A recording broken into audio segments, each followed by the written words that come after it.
Memiliki kepribadian yang menarik dan disukai oleh banyak orang merupakan tabungan hidup yang tak ternilai.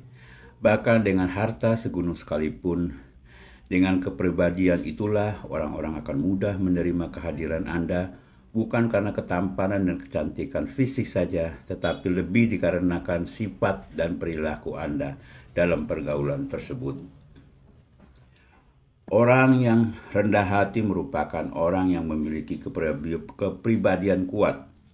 Ibarat padi, makin berisi, makin merunduk.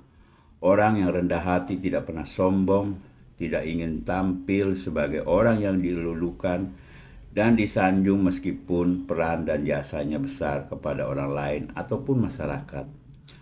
Orang rendah hati mampu menempatkan dirinya untuk menghargai kelebihan orang lain dan tidak melecehkan kekurangan orang lain. Ia bisa membuat orang lain di atasnya merasa tetap eksis dan membuat orang di bawahnya tidak pernah minder. Justru dengan rendah hatinya, ia menjadi motivasi tersendiri bagi orang lain yang ada di bawahnya. Orang dengan kepribadian ini menyadari bahwa setiap orang diciptakan dengan keunikan dan keistimewaan masing-masing. Sehingga ia senantiasa membuat orang lain merasa penting dan istimewa. Orang rendah hati tidak pernah berbangga-bangga dengan kelebihan yang dimilikinya, justru berusaha menutupinya. Orang lain merasa senang berada bersamanya karena ia bukan orang sombong dan angkuh. Orang yang rendah hati terbuka terhadap masukan dan saran dari orang lain. Ia menyadari keterbatasan dirinya sehingga tidak dikuasai rasa sombong. Kritikan dan masukan tidak membuatnya marah dan terhina. Justru dia menerimanya sebagai hadiah terindah untuk membuatnya menjadi lebih baik. Orang yang rendah hati sangat peduli dengan perasaan orang lain. Ia tidak sungkan juga untuk meminta maaf jika ia mempunyai salah atau melakukan hal yang menyinggung orang lain.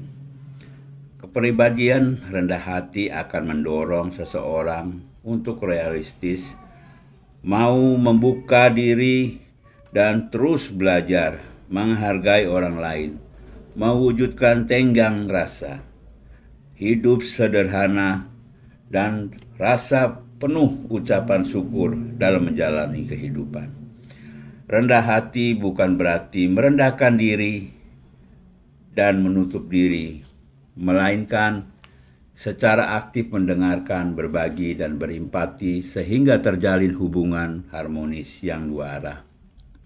Ada 4 hal yang dimiliki pribadi yang rendah hati. Pertama, akuilah kekurangan diri. Kita harus menyadari bahwa setiap kita mempunyai kekurangan. Hal ini akan membuat kita mudah mengakui kelebihan orang lain dan tidak sombong. 2, belajarlah untuk terbuka dan menerima masukan dari orang lain. Masukan dari teman atau sahabat tidak seharusnya membuat kita kepanasan. Justru masukan itu perlu kita terima dan cerna agar kita menjadi lebih baik. Ketiga, hindari perdebatan. Sibuk dalam perdebatan hanya akan membuat kita besar kepala dan merasa paling benar. Cobalah untuk mencari jalan tengah agar perdebatan tidak berlarut-larut. Jangan sering membicarakan diri sendiri. Kebiasaan membicarakan diri sendiri hanya akan memancing kita untuk membicarakan hal-hal yang baik yang kita miliki sehingga kita lupa akan kekurangan diri. Selamat berjuang, semoga bermanfaat.